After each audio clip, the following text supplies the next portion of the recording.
UP के state law commission ने राज्य सरकार से मॉब लिंचिंग की घटनाओं पर रोक लगाने के लिए कानून बनाने की सिफारिश की। कमीशन के चेयरमैन जस्टिस एएन मित्तल ने इस मामले से जुड़ा ड्राफ्ट सीएम योगी आदित्यनाथ को सौंप दिया और मॉब लिंचिंग के दोषियों को सख्त से सख्त सजा देने की सिफारिश की। इस प्रकार के अपराधियों को न केवल कड़ा दंड दिया जाए बल्कि इस प्रकार की घटनाओं को रोकने के उपाय भी सुझाए गए हैं। जबकि कांग्रेस ने एक कदम और आगे बढ़ते हुए दोषियों को फांसी की सजा देने की मांग कर डाली। बिना किसी अपराध के पीट पीट के मार डाला जाए, वो rarest of the rare case है और उसमें फांसी की सजा भी होनी चाहिए। आरजेडी ने भी लोगों की सुरक्षा के लिए इस तरह के कानून को जरूरी माना। मैं समझ रहा हूं कि कठोरतम कार्रवाई होनी चाहिए, अन्यथा वो दिन दूर नहीं ना जब तालिबान पराया नहीं लगेगा। जिसके बाद यूपी सरकार ने विरोधियों को इस मुद्दे पर राजनीति नहीं करने की नसीहत दी। जिसको सुविधा होती है उस मुद्दे को उठाया जाता है, जहां सुविधा नहीं होती है वहां उस मुद्दे को उठाया नहीं जाता है। तो मॉब लिंचिंग एक गंभीर अपराध है, उस पर कोई राजनीति ना हो। अगर यूपी सरकार स्टेट लॉ कमीशन की सिफारिश को मानती है तो मणिपुर के बाद यूपी दूसरा ऐसा राज्य होगा जो मॉब लिंचिंग पर सख्त कानून लागू करेगा, क्योंकि 128 पन्नों वाले इस ड्राफ्ट में मॉब लिंचिंग के लिए जिम्मेदार लोगों को 7 साल से लेकर आजीवन कारावास तक की सजा का सुझाव दिया गया। इस ड्राफ्ट में हिंसा के शिकार हुए शख्स के परिवार और गंभीर रूप से घायलों को भी पर्याप्त मुआवजा देने की सिफारिश की गई। इसके अलावा ड्यूटी में लापरवाही बरतने पर पुलिस अधिकारियों और जिलाधिकारियों की जिम्मेदारी तय करने का सुझाव दिया गया है और दोषी अधिकारियों को सजा देने की भी सिफारिश की गई। शिरोमणि गुरुद्वारा प्रबंधक समिति ने गुरु नानक देव की जयंती से जुड़े एक कार्यक्रम में शामिल होने के लिए पाकिस्तान के प्रधानमंत्री को भी न्योता दिया है, जिस पर विवाद हो गया। गुरु नानक देव के 550वें प्रकाशोत्सव के मौके पर पाकिस्तान के करतारपुर में 25 जुलाई को नगर कीर्तन का आयोजन किया गया है,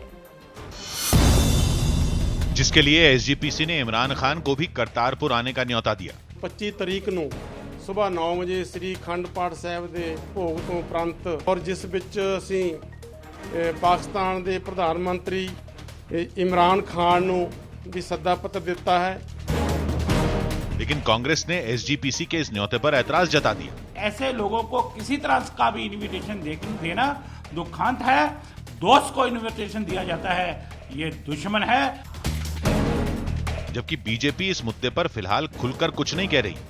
इस न्यूज रिपोर्ट से कोई ऐसा स्पष्ट नहीं है कि ये एक न्योता दिया गया है, न्योता स्वीकारा गया है और कोई आ भी रहे हैं। हरियाणा के कुरुक्षेत्र में एक कथित बाबा लोगों को करोड़ों रुपए का टूना लगा। राजेश कुमार उर्फ कैंडी बाबा नाम के इस बाबा पर रुपए दुगना करने और नकली सोने की ईंटें देकर लोगों को ठगने का आरोप, जिसके लिए उन्होंने दिल्ली चंडीगढ़ हाईवे पर कुरुक्षेत्र के शरीफगढ़ गांव में आश्रम खोल रखा था। हिमाचल प्रदेश के एक धर्मगुरु के नाम का इस्तेमाल करके कैंडी बाबा करीब 10 साल पहले कुरुक्षेत्र के शरीफगढ़ गांव में पहुंचा। नेशनल हाईवे 1 ऊपर से होकर गुजरता है और उसके बगल में ये करोड़ों रुपए की जमीन है, जो कि कैंडी बाबा के एक भक्त की जमीन हुआ करती थी। यहाँ पर उसकी हवेली थी। इस जमीन को कैंडी बाबा ने हथिया लिया और यहाँ पर अपना आश्रम शुरू कर दिया। इस एयर कंडीशन डेरे में राजेश कुमार उर्फ कैंडी बाबा ने शानदार सजावट करवा रखी थी ताकि लोगों को उनके मंसूबों पर शक न हो। आश्रम में उन्होंने अपनी मूर्ति भी बनवा रखी थी। कैंडी बाबा अपने आश्रम में प्रवचन भी करते थे और लोगों को जादू भी दिखाते थे। डेरे में आने वाले लोगों को ये भरोसा हो गया था कि कैंडी बाबा वाकई चमत्कारी हैं। आरोप है कि इसी भरोसे का फायदा उठाकर कैंडी बाबा ने लोगों को ठगी के जाल में फंसाना शुरू कर दिया। उन्होंने कुरुक्षेत्र के अपने डेरे को जालसाजी के अड्डे में बदल दिया, जहां वो लोगों की हर मुश्किल दूर करने का दावा करते थे। कैंडी बाबा लोगों को भूत प्रेत के नाम पर डराते थे और खुद भूत प्रेत भगाकर लोगों को अपने अंधविश्वास के जाल में जकड़ लेते थे।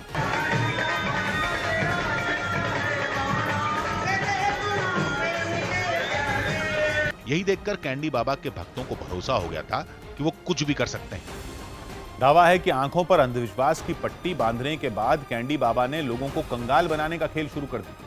वो कितनी भी बड़ी रकम दुगनी करने का दावा करते थे, जिसके झांसे में आकर कुरुक्षेत्र के आसपास के जिलों के लोगों ने भी अपनी जमा पूंजी दांव पर लगा दी। जानकारी के मुताबिक कैंडी बाबा ने किसी को रुपए दुगने करने तो किसी को सस्ता सोना देने के नाम पर अपने जाल में फंसाया। इसने नकली ईंट लोगों को दे दी और वो उनको ठग लिया सोने की।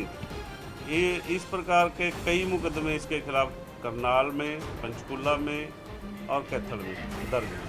दावा है कि जब तक लोग पुलिस के पास पहुंचे तब तक कैंडी बाबा करीब 100 करोड़ की ठगी करके फरार हो चुके थे। पूरा आश्रम देखिए यहाँ पर खाली पड़ा है, आश्रम बंद है और यहाँ पर कोई भी मौजूद नहीं है। कैंडी बाबा लोगों को करोड़ों रुपए का चूना लगाकर किसी को उसका सोना दोगुना करने के नाम पर तो किसी को उसका पैसा दोगुना करने के नाम पर करोड़ों रुपए की चपत लगाकर फिलहाल कैंडी बाबा फरार हो चुका है और उसके आश्रम में फिलहाल लाइट बंद है, बिजली कट चुकी है और यहाँ पर ताले लटके हुए हैं। राजेश कुमार उर्फ कैंडी बाबा ने बड़ी चालाकी से ठगी का प्लान बनाया। उन्होंने हिमाचल प्रदेश के मशहूर संत बाबा वडभाग सिंह के नाम पर डेरा खोला, जिनके नाम पर हरियाणा के बाकी जिलों के लोग भी उनके जाल में फंसते गए, जिनमें कैथल जिले के लोग भी थे, जहां उनके खिलाफ 2018 में मई से नवंबर के बीच नकली सोना देकर 1 करोड़ से ज्यादा की ठगी की शिकायत दर्ज कराई गई थी। मामले दर्ज हैं, कोर्ट से बेल ली हुई है, उसमें ठगी की थी लोगों के साथ। कैथल में ही कैंडी बाबा के खिलाफ विदेश भेजने के नाम पर 46 लाख रुपए ठगने की FIR भी दर्ज हुई थी। इसके खिलाफ 4 व्यक्तियों के विरुद्ध ये मामला दर्ज हुआ था और अभी इसमें SIT गठित की गई है, तफ्तीश जारी है। इसे बताया गया कि कैंडी बाबा ने कुरुक्षेत्र में 12 साल पहले अपना डेरा खोला था। वो नेताओं, अफसरों और बड़े लोगों को भी डेरे में बुलाते थे। उनके रुतबे की वजह से लोगों को 10 साल तक उन पर कभी शक नहीं हुआ। यही वजह रही कि राजेश कुमार उर्फ कैंडी बाबा के बारे में लोगों ने ये जानने की भी कोशिश नहीं की कि उनका असली नाम और पता ठिकाना कहाँ है। इसलिए पुलिस भी अब कैंडी बाबा की गिरफ्तारी के लिए अंधेरे में ही तीर चला रही है। कोई पुरानी उसकी दोस्त रही है, उसके यहाँ भी दबिश दिया, उसने कहा भी 6 महीने से मेरे यहाँ नहीं आया। अब तक कोई ये भी साफ नहीं बता पाया कि राजेश कुमार ने अपना नाम कैंडी बाबा क्यों रखा था।